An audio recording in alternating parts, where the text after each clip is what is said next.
IIT JEE మరియు neat కోర్సులలో join అవ్వాలి అనుకుంటున్నారా? అయితే ట్యూరిటో క్లాసులలో జాయిన్ అవ్వండి. 2022-23 సంవత్సరాలలో అత్యుత్తమమైన ర్యాంకులు సాధించిన ఘనత మా విద్యార్థులదే. 11 మరియు 12వ తరగతుల కొరకు అడ్మిషన్స్ జరుగుతున్నవి. నమస్తే, వెల్కమ్ టు పూరా లోకల్. నేను మీ కృష్ణబాల. ముందుగా హెడ్లైన్స్. 6 నెలల్లో కాంగ్రెస్ నిజస్వరూపం బయటపడింది. గ్యారంటీలంటూ నమ్మించి మోసం చేసిందని హరీష్ రావు ఫైర్. అతి తొందరలో కాంగ్రెస్ పై వ్యతిరేకత వచ్చింది. ఎమ్మెల్సీగా ప్రేమేందర్ రెడ్డిని గెలిపించాలన్న ఈటెల.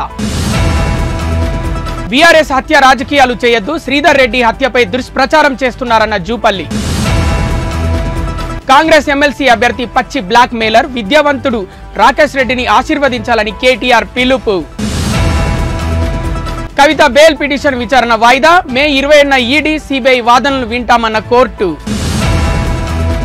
ఇక వివరాల్లోకి వెళ్తే, ప్రధాని నరేంద్ర మోదీ మరోసారి కాంగ్రెస్ పై విమర్శలు ఎక్కుపెట్టారు. హిమాచల్ ప్రదేశ్ యువతకు 1,00,000 ఉద్యోగాలు కల్పిస్తామన్న హామీని కాంగ్రెస్ నెరవేర్చలేదని, రాష్ట్ర స్టాఫ్ సెలక్షన్ కమిషన్కు ఆ పార్టీ ప్రభుత్వం తాళం వేసిందని మోదీ ఆరోపించారు. రాష్ట్రంలోని సిర్మౌరా జిల్లా నహన్లో జరిగిన విజయ్ సంకల్ప్ ర్యాలీలో పాల్గొన్న మోడీ, కాంగ్రెస్ దాని మిత్రపక్షాలు మతతత్వం, కులతత్వం, రాజవంశ రాజకీయాలు చేయడం సర్వసాధారణం. నహాన్ సిర్మౌరా నాకు కొత్త కాదు. నహాన్లో ఇప్పటి వరకు ఇలాంటి చారిత్రాత్మక ర్యాలీని ఎన్నడూ చూడలేదని మోడీ అన్నారు. कांग्रेस उसी दकियानुसी सोच में डूबी हुई है. आपने देखा है, अपने दम पर सफलता हासिल करने वाली बेटियों को कांग्रेस क्या बोलती है? कांग्रेस ने मंडी का नाम लेकर कंगना जी के लिए जो भद्दी बातें कही है, वो मंडी का अपमान है, छोटी काशी का अपमान है, वो हिमाचल का अपमान है, हिमाचल की हर बेटी का अपमान है. जिस हिमाचल में शिकारी माता, मां ज्वाला, मां चिंतपूर्णी, मां भीमा काली की पूजा होती है, वहां की बेटी का ऐसा अपमान आज तक कांग्रेस के शाही परिवार ने इसके लिए माफी तक नहीं मांगी है. क्या आपको ऐसा अपमान मंजूर है? क्या ऐसा अपमान करने वालों को सजा देंगे? क्या इस चुनाव में हर पोलिंग बूथ में चुन चुन करके इनको साफ कर दीजिए. 6 నెలల్లోనే కాంగ్రెస్ పార్టీ నిజస్వరూపం బయటపడిందని హరీష్ రావు అన్నారు. 6 గ్యారంటీలు అంటూ ప్రజలను నమ్మించి చేతులెత్తేశారు. 6 నెలల్లోనే కాంగ్రెస్ పార్టీ నిజస్వరూపం బయటపడిందని, 6 గ్యారంటీలు అంటూ ప్రజలను నమ్మించి చేతులెత్తేశారని మాజీ మంత్రి హరీష్ రావు మండిపడ్డారు. మహిళలు, నిరుద్యోగులు, ఉద్యోగులు ఇలా అన్ని వర్గాలను కాంగ్రెస్ మోసం చేసిందన్నారు. 6 గ్యారంటీలు అమలు చేస్తామని బాండ్ పేపర్లు కూడా రాసిచ్చారని గుర్తు చేశారు. బీఆర్ఎస్ ప్రభుత్వం నిర్మించిన టిమ్స్ ఆసుపత్రులపై మంత్రి కోమటిరెడ్డి వెంకరెడ్డి విషం చిమ్ముతున్నారని హరీష్ రావు మండిపడ్డారు. జనాభా అవసరాలకు అనుగుణంగా నాణ్యమైన వైద్యాన్ని అందించాలని తాము అధికారంలో ఉన్నప్పుడు ఆలోచించామన్నారు. కానీ 5 నెలలుగా కాంగ్రెస్ ప్రభుత్వం నిర్మాణాలను, పనుల పర్యవేక్షణను గాలి కొదిలేసిందని ఆరోపించారు. ఆర్ఎండ్బి మంత్రికి టిమ్స్ ఆసుపత్రుల పట్ల కనీస అవగాహన లేదని విమర్శించారు. ఎక్కువ అంతస్తులు ఉంటే పేషెంట్లు ఇబ్బంది పడతారని ముసలి కన్నీరు కారుస్తున్నారని ఎద్దేవా చేశారు. కాంగ్రెస్ పార్టీ దాని నిజస్వరూపం బయటపడ్డది. 6 నెలల్లోనే కాంగ్రెస్ పార్టీ దాని మోసాలన్నీ కూడా బట్టబయలైనాయి. అందరినీ మోసం చేసింది. మహిళలకు మోసం, నిరుద్యోగులకు మోసం, విద్యార్థులకు మోసం, ఉద్యోగులు ఉపాధ్యాయులను మోసం చేసింది. ఒక్క హామీ అయినా నిలబెట్టిందా? మీరు ఆలోచించండి. చెప్పిందేమో చాంతాడంతా, చేసిందేమో ఆవగింజంత. 6 గ్యారంటీలు అన్నారు, బాండ్ పేపర్ల మీద రాసి మీ అందరి చేతుల్లో పెట్టారు, నమ్మిచ్చారు. నమ్మి గెలిచిన తర్వాత ఇవాళ చేతులెత్తింది కాంగ్రెస్ పార్టీ. 2వ హామీ, రైతులకు 7,500 రైతు భరోసా, 2 లక్షల రుణమాఫీ, 500 బోనస్, కౌలు రైతులకు 12,000 వచ్చిన ఆయనలో ఒకటన్నా. 3వ హామీ, అవ్వా తాతలకు 4,000 పెన్షన్ వచ్చినాదే. 5వ హామీ, పేదలందరికీ ఇండ్లు వచ్చినాయా? ఒక్కటి కూడా అమలు కాలే. అందరినీ మోసం చేశారు. ముఖ్యంగా విజ్ఞానవంతులు, మేధావులు, విద్యావంతులు, గ్రాడ్యుయేట్లు ఇవాళ మీరు ఆలోచించాలి. ఇక్కడ కాంగ్రెస్ పార్టీ ఓడిపోతే ఉన్న గవర్నమెంట్ పడిపోతుందా? కాంగ్రెస్ గవర్నమెంట్ ఏం పడిపోదు. కానీ గ్యారంటీల అమలు విషయంలో మొద్దు నిద్రపోతున్న ఈ కాంగ్రెస్ ప్రభుత్వాన్ని మనం తట్టి లేపిన వాళ్ళమైతాం. బిడ్డ నువ్వు అమలు చేయలేదు కనుకనే నిన్ను ఓడగొట్టినమని వాళ్ళ కళ్ళు తెరిపించాల్సిన అవసరం ఉంది. తాను పొంగిలేటి శ్రీనివాసరెడ్డి బీఆర్ఎస్ పై ఎప్పుడైతే తిరుగుబాటు చేశామో అప్పుడు పార్టీపై కోలుకోలిని దెబ్బ పడిందని, ఆ కోపంతో తనపై బీఆర్ఎస్ ఆరోపణలు చేస్తుందని మంత్రి జూపల్లి కృష్ణారావు అన్నారు. శ్రీధర్ రెడ్డి హత్యను రాజకీయంగా వాడుకోవడానికి తనపై అసత్య ప్రచారం చేస్తున్నారని మండిపడ్డారు. మృతుడికి అనేక వివాదాల్లో ప్రమేయం ఉందన్నారు. ఈ హత్యపై పూర్తి వివరాలు తెలియకుండా తప్పుడు ఆరోపణలు సరికాదన్నారు. శ్రీధర్ రెడ్డి కుటుంబంలో భూ తగాదాలు ఉన్నాయని, ఆర్థిక లావాదేవీలు ఉన్నాయన్నారు. ఈ విషయంలో మండలంలో అందరికీ తెలుసునని చెప్పారు. కారణం ఏదైనా కావచ్చు, ఈ అంశంపై నిష్పక్షపాతంగా విచారణ జరగాలని, దోషులకు శిక్ష పడాలన్నారు. బీఆర్ఎస్ హత్య రాజకీయాలు చేయడం సరికాదన్నారు. ఎక్కడ ఏ సంఘటన జరిగినా ఓ హౌలా దొరికిండు మాట అనకూడదు, కానీ ఇంకా పేరు ప్రస్తావిస్తలేను. అరే ఎవరైనా సమాచారం ఇచ్చినప్పుడు ఆ సమాచారం ఇచ్చిన వ్యక్తి యొక్క క్యారెక్టర్ని తెలుసుకోవాలా, అతని క్రెడెన్షియల్ని తెలుసుకోవాలా. చెప్పకపోతే ఏం చేస్తారనేది ప్రజలు ఈ ఎన్నికల్లో తీర్పిస్తున్నారు. ఇంకోసారి ఇటువంటి జరిగినప్పుడు చేస్తే వాళ్ళు ఏదైతే మాట్లాడిందో 100% అంటే చట్టపరంగా ప్రజల పరంగా బహిరంగంగా ఏ శిక్ష పడుతుంది అటువంటి చేస్తాం. అరే అందుకే నా నిజాయితీగా మాట్లాడడానికి ధైర్యం కావాలి. అబద్ధం చెప్పడం వెళ్తీ, బట్టగాసి మీద వెళ్తీ, నా తప్పు ఉంటే నేను ఎవరికైనా సవాలు చెప్తా, ఏ ఇష్యూలో కానీ. నేను మీ లెక్క కాదు, మీరు వర్కింగ్ ప్రెసిడెంట్ కావచ్చు, ఎన్ఆర్ఐ కావచ్చు, నువ్వు ఐపీఎస్ ఆఫీసర్ కావచ్చు, నేను మీ అంత క్వాలిఫికేషన్ నాకు లేకపోవచ్చు. సంస్కారం ఉన్నోనికి అంటే ఇంకోసారి వీళ్ళ గురించి ఏది మాట స్పందించాలని అవసరం ఉండదు. నేను అవసరం ఉంటే లాస్ట్ ఇంకో స్టెప్ ఏంటంటే డిఫర్మేషన్ కేసు వేయాల్సి వస్తుంది. వేస్తుంది కూడా వేస్తాం. మీకు నేను తెలుగులో చెప్పినప్పుడు కాపీలు మీకు ఇస్తున్నా. ఇది వాళ్ళు కరెక్టే మీరే నిర్ణయించండి. అందుకే తెప్పించిన కాపీస్. ఇంకా మీకు అనమాట డైరెక్ట్గా ఆ గ్రామానికి వెళ్ళి నిజ నిర్ధారణ ప్రెస్ మీడియానే కోరుతా ఉన్నా. నేను కోరుతా ఉన్నా. నిజ నిర్ధారణ చేసి ఆ గ్రామానికి అందరూ కలిసికట్టుగా గ్రామానికి వెళ్ళేసి నిజ నిర్ధారణ చేసి తప్పు నాది ఉంటే మీడియా పరంగా నన్ను ఏమైనా మాట్లాడండి, ఏ రకంగా శిక్షించండి. వాళ్ళ తప్పుంటే వాళ్ళని అనండి, వాళ్ళకి రాయండి. 20న ఖమ్మం, నల్గొండ, వరంగల్ పట్టభద్రుల ఎమ్మెల్సీ ఎన్నికలు జరుగుతున్నాయని, బీజేపీ అభ్యర్థిగా 40 ఏళ్లుగా సిద్ధాంతాన్ని నమ్ముకొని ఎత్తిన జెండా దింపని గుజ్జుల ప్రేమేందర్ రెడ్డిని ఎమ్మెల్సీ బరిలో నిలిపామని బీజేపీ జాతీయ కార్యవర్గ సభ్యులు ఈటెల రాజేందర్ తెలిపారు. ఆర్టీసీ ఉద్యోగులను ఆనాడే ప్రభుత్వ ఉద్యోగులుగా ప్రకటించినా నేటికి అమలు చేయకపోవడం పట్ల ఉద్యోగులు బాధతో ఉన్నారన్నారు. ఆర్టీసీ ఉద్యోగుల వేతనాలు చెల్లింపు విధానంతో మళ్లీ ఆర్టీసీని దివాలా తీసే ప్రయత్నం చేస్తున్నారని మండిపడ్డారు. నేను ఉద్యోగులారా మీరు ఆలోచన చేయండి. ఆనాడు కేసీఆర్ మీద కోపంతో మీరు ఓట్లేసి గెలిపించారు, కానీ ఇవాళ ఈ ప్రభుత్వం ఏం చేస్తుందో ఒకసారి ఆలోచన చేయండి. ఇవాళ ఉద్యోగుల పిల్లలు, ఉద్యోగుల కుటుంబ సభ్యులు అనారోగ్యం పాలై దవాఖానకు పోతే ఈహెచ్ఎస్ కార్డు పట్టుకొని పోతే దవాఖానలో గురిపించి పెడతాను, మీరు బయటికి వెళ్ళిపోండి. ఇప్పటికే ఉద్యోగులకు మేము ఏ వైద్యం అయితే అందించినామో ఆ డబ్బులే ప్రభుత్వం చెల్లించలేదు, ఈ ఉద్యోగ భారం మాకు అర్థని చెప్పి బయటికి వెళ్ళకూడతా ఉంటే ఇవాళ ఉద్యోగులు కళ్ళల్లో నీళ్ళు తిరుగుతున్నాయి సార్, మా గౌరవం దెబ్బతింటున్నాయి సార్ మాట్లాడుతున్నారు. చివరికి వాళ్ళు పెట్టిన ప్రతిపాదన ఏంటంటే ఉద్యోగులుగా మా బేసిక్ పే నుంచి అవసరమైతే ఈహెచ్ఎస్ కోసం మేమే డబ్బులు కడతాం, మీ డబ్బులు మాకు అక్కర్లేదని చెప్పినప్పటికి కూడా దాని మీద నిర్ణయం తీసుకోలేదు. ఇవాళ పాత బకాయిలు ఇవ్వలేదు, ఉద్యోగులకు వైద్యం అందించే ప్రసక్తి లేదు. మోసపోతే గోసపడతామని చెప్పినాం. నేడు కాంగ్రెస్ ప్రభుత్వంలో ప్రజలు ఇబ్బందులు పడుతున్నారు. గ్రాడ్యుయేట్స్ ఎమ్మెల్సీ ఎన్నికల్లో విచక్షణతో ఓటేయాలని బీఆర్ఎస్ వర్కింగ్ ప్రెసిడెంట్ కేటీఆర్ అన్నారు. గ్రాడ్యుయేట్ ఎమ్మెల్సీ ఎన్నికల ప్రచారంలో ఆయన పాల్గొన్నారు. సీఎం రేవంత్ రెడ్డి రుణమాఫీ అని చెప్పి పచ్చి మోసం చేశాడు, ధాన్యం బోనస్ విషయంలో కూడా మాట తప్పిండని విమర్శించారు. కాంగ్రెస్ అభ్యర్థి పచ్చి బ్లాక్ మెయిలర్, అతను అబద్ధాలు ఆడే వ్యక్తి, 56 క్రిమినల్ కేసులు ఉన్నాయని గుర్తు చేశారు. అమ్మాయిలు పెట్టిన కేసులే 10 దాకా ఉన్నాయి, అతను చేసేవి అన్ని లంగ పనులేనని ఘాటుగా విమర్శించారు. అతన్ని చట్టసభల్లోకి రానివ్వకుండా బుద్ధి చెప్పాలన్నారు.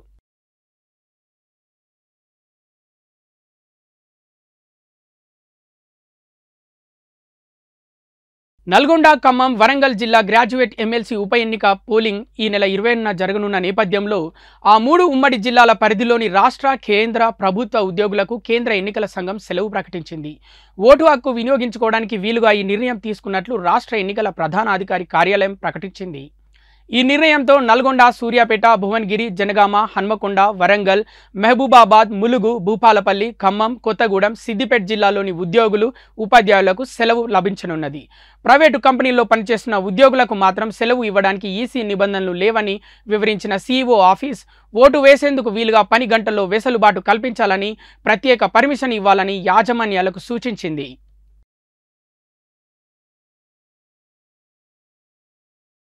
మాజీ మంత్రి మెడ్చల్ ఎమ్మెల్యే మల్లారెడ్డికి మరో షాక్ తగిలింది. షామీర్పేట మండలంలోని బొంబ్రాసీపేట పెద్ద చెరువు ఎఫ్టీఎల్లో నిర్మించిన ప్రహరీ గోడను అధికారులు కూల్చివేశారు. చెరువు ఎఫ్టీఎల్లో అక్రమంగా గోడ నిర్మించారని ఫిర్యాదులు వచ్చాయి. దీంతో జేసీబీలతో ప్రహరీ గోడను కూల్చివేశారు. ఇరిగేషన్, రెవెన్యూ అధికారులు దగ్గరుండి కూల్చివేతలు చేపట్టారు. ఇదే పెద్ద చెరువును ఆక్రమించి నిర్మించిన మరికొన్ని నిర్మాణాలను కూడా కూల్చివేశారు. గత కొన్ని రోజులుగా అక్రమ నిర్మాణాలు అంటూ మల్లారెడ్డికి చెందిన అల్లుడు రాజశేఖర్ రెడ్డికి చెందిన ప్రహరీ గోడలను, బిల్డింగ్లను అధికారులు కూల్చివేస్తున్నారు. బీఆర్ఎస్ హయాంలో చేసిన అప్పుల నుంచి రాష్ట్రాన్ని బయటకు తీసేందుకు కాంగ్రెస్ ప్రభుత్వం కార్యాచరణ తీసుకుంటే వాటిలో తప్పులు, పెడార్థాలు తీసి ప్రజల్లో హరీష్ రావు విషబీజాలు నాటే ప్రయత్నాలు చేస్తున్నారని TPCC vice president Chamala Kiran Kumar Reddy మండిపడ్డారు. ఓ వీడియోను రిలీజ్ చేసిన చామల హరీష్ రావు లాంటి వాక్చాతుర్యం మాకు లేదని, ఇచ్చిన ప్రతి హామీని నెరవేర్చాలని ఉద్దేశంతో ముందడుగు వేస్తున్నామన్నారు. పార్లమెంట్ ఎన్నికల్లో బీఆర్ఎస్ జీరో కాబోతున్నదని, అలాగే రాబోయే స్థానిక సంస్థల ఎన్నికల్లోనూ జీరోగా మారబోతుందన్నారు. ఈ పరిణామాలు తట్టుకోలేక హరీష్ రావు ఇలా మాట్లాడుతున్నారని విమర్శించారు. గతంలో కాంగ్రెస్ అలయన్స్లో ఎమ్మెల్యే కాకుండానే మంత్రిగా అయిన హరీష్ రావు 2004 నుంచి కంటిన్యూగా అధికారాన్ని ఎంజాయ్ చేశారని, ఇప్పుడు అధికారం లేకపోయేసరికి ఉండలేకపోతున్నారని ధ్వజమెత్తారు.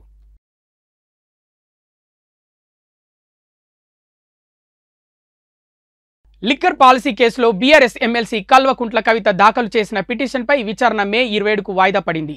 కవిత పిటిషన్పై విచారణ జరగగా ఈ కేసుకు సంబంధించి కౌంటర్ దాఖలు చేసిన ఈడీ తమ వాదనలు వినిపించేందుకు సిద్ధంగా ఉన్నట్లు కోర్టుకు తెలిపింది.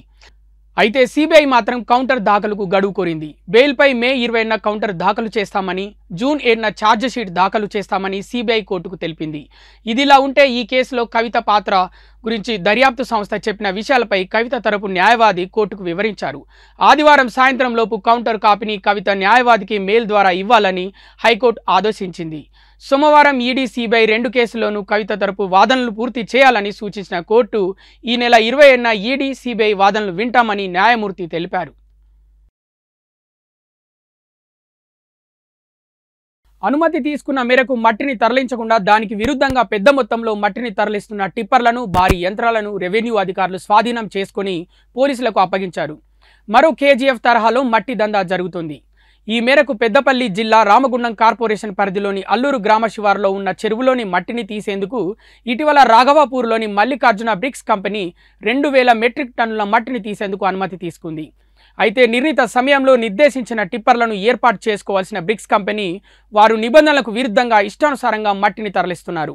15 రోజులకు పర్మిషన్ ఇస్తే అంతకన్నా ఎక్కువ రోజులు మట్టిని పెద్ద మొత్తంలో తరలించి లక్షలాది రూపాయలు లబ్ధి పొందుతున్నారు. మట్టిని తీసే సమయంలో సంబంధిత అధికారుల పర్యవేక్షణ లేకుండానే మట్టిని తరలిస్తూ లక్షలు సంపాదిస్తున్నారు. ఇందుకు సంబంధిత అధికారులు కూడా సహకరిస్తున్నట్లు ఆరోపణలు వెల్లువెత్తాయి. దీంతో ఈరోజు రామగుండం ఎంఆర్ఓ కుమారస్వామి పోలీసుల సహకారం అల్లూరుకు చెందిన చెరువును పరిశీలించారు. అక్కడ నిబంధనలకు విరుద్ధంగా భారీ యంత్రాలు, టిప్పర్లు ఉండడంతో వాటిని స్వాధీనం చేసుకొని పోలీసులకు అప్పగిస్తున్నట్లు తెలిపారు. అదేవిధంగా నిబంధనలు పాటించని నిర్వాహకులపై క్రిమినల్ కేసులు నమోదు చేసేందుకు ప్రణాళికలు సిద్ధం చేస్తున్నామని ఆయన పేర్కొన్నారు.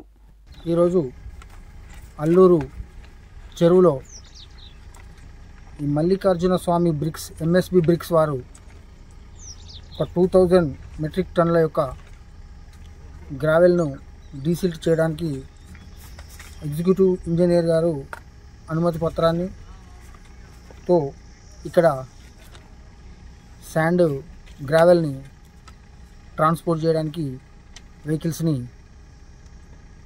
ఇక్కడ పెట్టి చేస్తున్నారు. కానీ మరి ఏదైతే ఎగ్జిక్యూటివ్ ఇంజనీర్ గారు ఇచ్చినటువంటి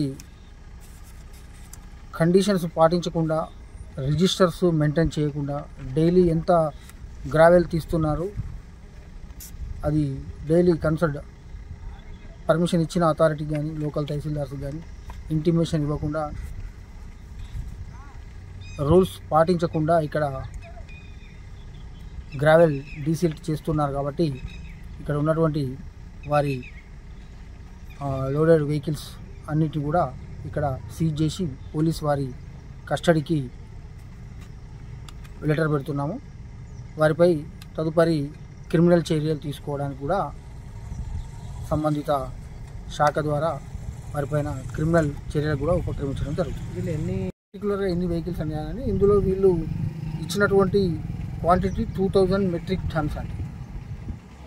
దీనికి సంబంధించి అసిస్టెంట్ డైరెక్టర్ మైన్స్ గారికి కొంత డబ్బు కూడా వీళ్ళు కట్టినట్టుగా ఇక్కడ చాలాన్స్ ఉన్నాయి వీళ్ళు ఇచ్చిన అనుమతి పత్రంలో.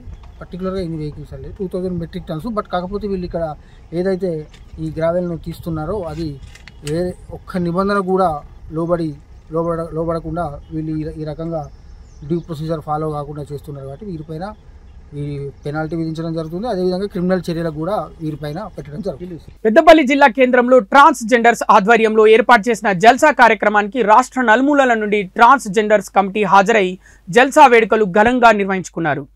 ట్రాన్స్జెండర్స్గా సర్జరీ చేయించుకుని 41 రోజులు ఇంట్లో విశ్రాంతి తీసుకున్న తర్వాత తమ కులదైవమైన అమ్మవారికి పూజ నిర్వహించారు. ఆ తర్వాత ట్రాన్స్జెండర్గా మారిన వారికి ఒక ఈవెంట్ చేయడం జరుగుతుందని, దీన్నే జల్సా పేరిట కార్యక్రమం నిర్వహిస్తామని, ఈ ఈవెంట్కి రాష్ట్ర స్థాయి ట్రాన్స్జెండర్స్ హాజరై ట్రాన్స్జెండర్గా మారిన వాళ్లను ఆశీర్వదిస్తారని అన్నారు. ఆడవాళ్లకు సారీ ఫంక్షన్ ఎలాగో మాకు ఈ జల్సా పేరిట నిర్వహించే ఈవెంట్ చాలా ప్రాముఖ్యతనిస్తామని అన్నారు. జ్వాల నాయకమ్మ అంటారు, ఒక లీడర్ని మా దాంట్లో నాయకమ్మ అంటారు. ఆ నాయకమ్మ ఇంట్లో, జ్వాల నాయకమ్మ ఇంట్లో, అలాగే రిష్తా నాయకమ్మ అని ఇద్దరు ఉన్నారు, నా చెల్లెల వాళ్ళు. వాళ్ళ ఇంట్లో జరుగుతున్న జల్సా కార్యక్రమం అంటే మా ట్రాన్స్జెండర్గా ఒక వ్యక్తి మా కమ్యూనిటీలో చేరిన తర్వాత ఆ వ్యక్తి ఎప్పుడైతే ఆపరేషన్ చేసుకున్న తర్వాత ఆ 41 డేస్ తర్వాత జరుపుకునే జల్సా ఫంక్షన్నే అది జల్సా మహోత్సవం అంటారు. గత 6 ఇయర్స్ నుంచి ఈ పెద్దపల్లి జిల్లాలో నివసిస్తున్నాం. ఇక్కడ పెద్దపల్లి జిల్లాలో దాదాపు ఒక 10-15 మెంబర్స్ ఉంటాము. అందరం కలిసి అడుగుతాము. ఈ రోజున జరిగిన ఫంక్షన్కి కారణం ఏంటిదంటే మా కమ్యూనిటీలో జాయిన్ అయిన తర్వాత తన లైఫ్లో ఫస్ట్ జరిగే ఫంక్షన్ ఇది. మా కులదైవమైన మురిగి మాతకి ఫస్ట్ టైము తనకి పూజ చేసి మా కమ్యూనిటీలోకి ఆహ్వానిస్తాము. ఫస్ట్ టైము ఈ పూజతోటి తను మా కమ్యూనిటీలో చేరిందని మేము ఆ దేవుణ్ణి భావించి ఆ దేవునికి పూజ చేసి సుష్మా అన్న ఈ అమ్మాయికి ఈరోజు జల్సా మహోత్సవం జరిపించడం జరిగింది. ఇక్కడ ఈ జల్సా మహోత్సవానికి మొత్తం ఈ 28 డిస్ట్రిక్ట్ల నుంచి ఉన్న ట్రాన్స్జెండర్స్ ఎంతమంది ఉన్నారో అంతమంది హాజరయ్యారు. అంతమంది ఎవరెవరు హాజరు కాని వాళ్ళు ఉన్నారో వాళ్ళ పిల్లల్ని కూడా హాజరుపరిచారు. వాళ్ళు వచ్చి వాళ్ళందరినీ సంతోషపరిచి మెప్పించి ఎవరి వాళ్ళు డిస్పర్స్ అయిపోతున్నాం. ఓకే, అందరికీ మేము ఉన్నాం కదా, మేము ఉన్నాం ఇక్కడ పెద్దపల్లి డిస్ట్రిక్ట్లో మేము హాజరై ఉన్నాం, మేము ఉన్నామని చెప్పేసి మేము ఈ పెద్దపల్లి డిస్ట్రిక్ట్లో ఉంటున్నాం, మేము పెద్దపల్లి డిస్ట్రిక్ట్లో మేము బతుకుతున్నాం, మేము భిక్షాటన చేసి కూడా మేము చేసి ఇచ్చేస్తున్నాం. ఒకరికి ఇచ్చేయట్లేదు, ఒకరి ట్రాన్స్జెండర్స్ అయ్యండి కూడా ఒకరి దగ్గర భిక్షాటన చేసి ఇచ్చేస్తున్నాం అని చెప్పేసి మేము చేస్తున్నాం. పల్నాడు జిల్లాలోని సమస్యాత్మక ప్రాంతాల్లో సరైన బందోబస్తు ఏర్పేయలేదని టీడీపీ నేత కనకమేడల రవీంద్ర ఆరోపించారు. దేశంలో ఎక్కడా లేని హింస రాష్ట్రంలో జరిగిందన్నారు. పిన్నెల్లిని అరెస్టు చేయాలని ఈసీ ఆదేశించినా పోలీసులు జాప్యం చేశారని మండిపడ్డారు. హింసాత్మక చర్యలకు సహకరించి ఎన్నికల ప్రక్రియను అపహాస్యం చేశారని దుయ్యబట్టారు. కౌంటింగ్లో నిష్పక్షపాతంగా వ్యవహరిస్తారా అనే అనుమానం ఉందని అన్నారు.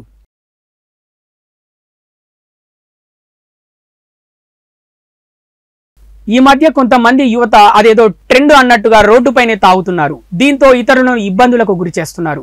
ఈ క్రమంలోనే తాజాగా ఒక వీడియో సోషల్ మీడియాలో వైరల్ గా మారింది. పొద్దున్నే తాగుతూ ఓ జంట మార్నింగ్ వాకర్స్ తో గొడవ పడింది. హైదరాబాద్ నాగోల్ పరిధిలోని ఫతుల్లాగూడ సమీపంలో ఉదయం కారులో ఓ యువకుడు వచ్చారు. కారుని రోడ్డుపై ఉంచి వారు బీర్లు తాగుతున్నారు. అదే సమయంలో మార్నింగ్ వాక్ వెళ్లే వారు గమనించి వారిని అక్కడి నుంచి వెళ్లిపోవాలని సూచించారు. దీంతో ఆ జంట వారి మాటలు వినకుండా వాకర్స్ తో గొడవ పడ్డారు. వాకింగ్ వచ్చే వారిలో మహిళలు, చిన్నపిల్లలు సైతం ఉన్నారు. కానీ ఆ జంట మాత్రం సిగరెట్, బీరు తాగుతూ వారితో గొడవకు దిగారు. ఓ సీనియర్ సిటిజన్ సైతం వారికి నచ్చజెప్పే ప్రయత్నం చేసినా కూడా జంట వినలేదు. దీంతో గొడవ ఎక్కువ కావడంతో అక్కడి నుంచి జంట ఉడాయించారు. ఈ తతంగమంతా ఓ వ్యక్తి వీడియో తీశాడు. దీంతో ఈ వీడియో తాజాగా సోషల్ మీడియాలో వైరల్ గా మారింది. వారిపై నెటిజన్లు తీవ్ర స్థాయిలో మండిపడ్డారు. డైరెక్ట్ తీసుకెళ్లి బొక్కలు వేయాలి, వీళ్ళు ఫుల్ గా తాగి రోడ్డు పైన తిరుగుతున్నారు, సిగ్గు శరం లేకుండా మళ్ళా ఉల్టా మాట్లాడుతున్నారని ఓ నెటిజన్ కామెంట్ చేశారు. ఈ క్రమంలోనే పోలీసులకు ఫిర్యాదు చేశారు.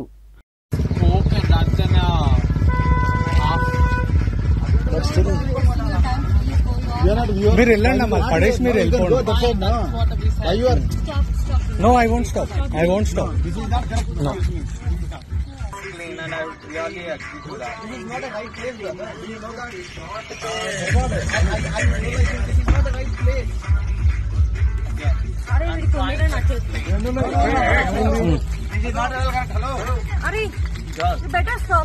No, I won't. Please tell us what did we do? Please tell us what did we do?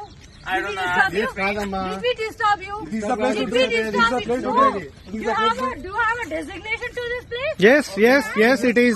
It is. Can't please show us where is the place? Show us where is the place? No, show us where is the place. Okay, we'll show. Show us where is the place. Actually do that. దీన్ని నా చేతిలో వస్తారా? It's all right.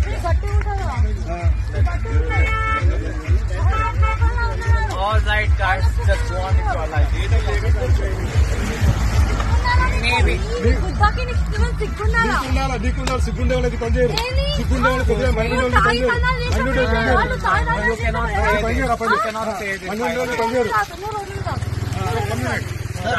Please ఎట్లా మాట్లాడుతున్నారు? తాగింది ఇద్దరు చేత bottles ఉన్నాయి. అదే అన్నాము, ఏడదవుతారు మీరు అంటే నువ్వు తాగలేదా?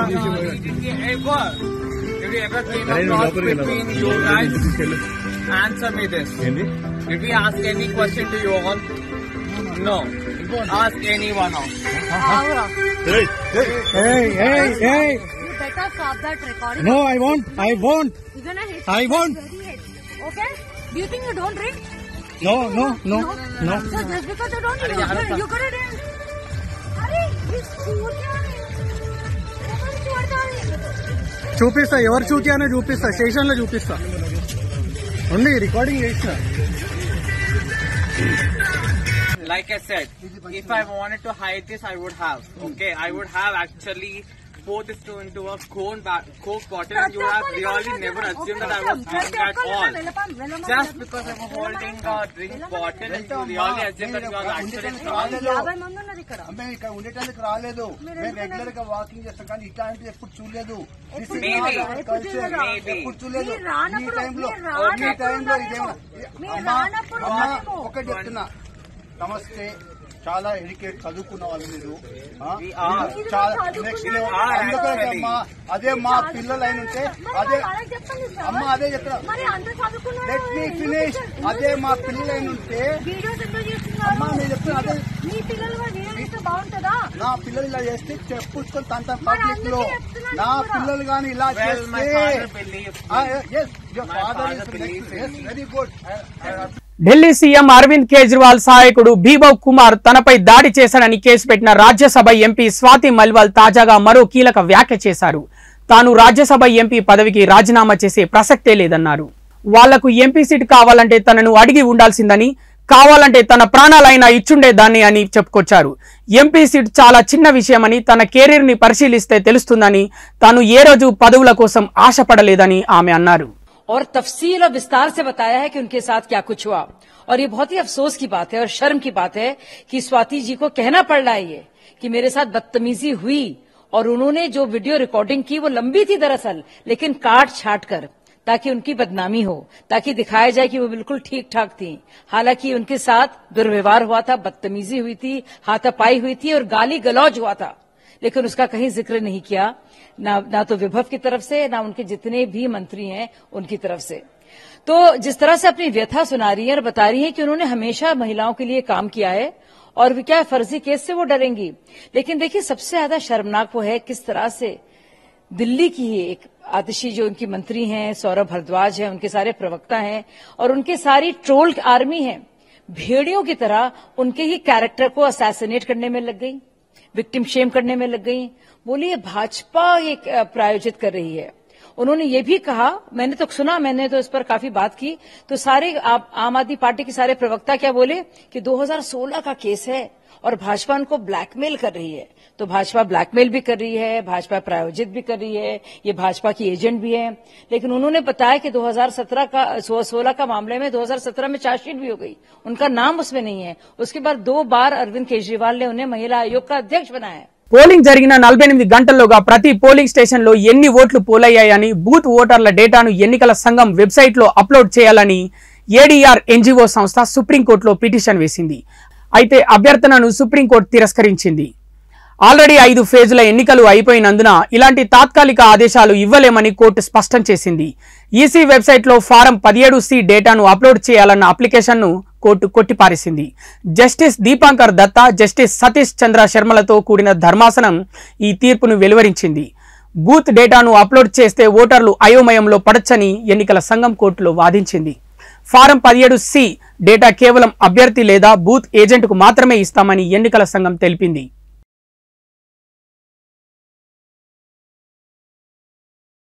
సూపర్ స్టార్ రజనీకాంత్ అరుదైన గౌరవాన్ని దక్కించుకున్నారు. తాజాగా ఆయన యూఏఈ నుండి గోల్డెన్ వీసా అందుకున్నారు. ఈ విషయాన్ని స్వయంగా రజనీకాంత్ సోషల్ మీడియా ద్వారా అభిమానులతో పంచుకున్నారు. యూఏఈ నుండి గోల్డెన్ వీసా అందుకోవడం చాలా ఆనందంగా ఉందంటూ తెలిపారు. తనకు ఈ గౌరవాన్ని అందించిన యూఏఈ ప్రభుత్వానికి కృతజ్ఞతలు తెలిపారు రజనీకాంత్. వివిధ దేశాల నుండి వివిధ రంగాలలో అసాధారణ ప్రతిభ కనబరిచిన వారికి 10 ఏళ్ల కాల పరిమితితో యూఏఈ ఈ ప్రత్యేక వీసాలను అందిస్తోంది. అలా 2019 నుంచి ఈ గోల్డెన్ వీసాలను అందజేస్తుంది దుబాయ్. ఇక ఈ వీసాలు అందుకున్న ఇండియన్స్లలో షారుఖ్ ఖాన్, సంజయ్ దత్, అల్లు అర్జున్, త్రిష, అమలాపాల్, మోహన్ లాల్, మమ్ముట్టి, టివినో థామస్, దుల్కర్ సల్మాన్, ఉపాసన ఉన్నారు. ఇప్పుడు ఈ లిస్ట్ లో సూపర్ స్టార్ రజనీకాంత్ చేరారు. హైదరాబాద్ బులియన్ మార్కెట్లో బంగారం ధరలు భారీగా, వెండి ధరలు స్వల్పంగా తగ్గాయి. 22 క్యారెట్ల 10 గ్రాముల గోల్డ్ రేటు 900 రూపాయలు తగ్గి 66,400 రూపాయలకు చేరింది. 24 క్యారెట్ల 10 గ్రాముల పసిడి ధర 980 రూపాయలు తగ్గడంతో 72,440 రూపాయలు పలుకుతోంది. కేజీ వెండి ధర ఏకంగా 500 రూపాయలు తగ్గి 96,500 రూపాయలకు చేరింది. తెలుగు రాష్ట్రాల్లో దాదాపు ఇవే ధరలు ఉండనున్నాయి. ఇవి ఇప్పటి వరకున్న వార్తలు. చూస్తూనే ఉండండి పూరా లోకల్.